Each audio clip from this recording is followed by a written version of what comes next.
लता दीदी आपल्या अनेक आठवणी सांगताना त्यांनी आपल्या आजीची एक विलक्षण आठवण सांगितली. त्यांची आजी म्हणजे एक विलक्षण व्यक्ती होती.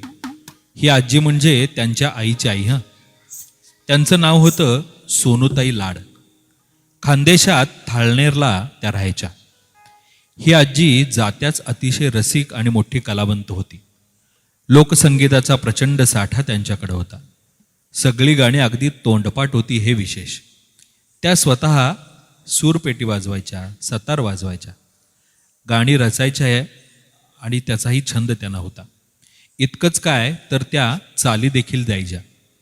या आजींबद्दल लताबाईंना खूपच आकर्षण होतं.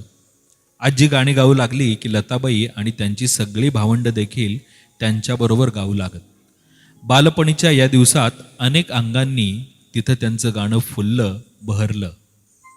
आजीच्या तोंडून गाणी ऐकतानाच लोकसंगीताचा बहुमोल असा खोल संस्कार त्यांच्या मनावर झाला असावा असं त्या मानतात. चित्रपटासाठी गाणी गाताना त्याचे महत्त्व त्यांना पदोपदी जाणवलं. जेव्हा त्या लोकगीतांना चाली देऊ लागल्या तेव्हा हे संस्कार अत्यंत उपयुक्त ठरले.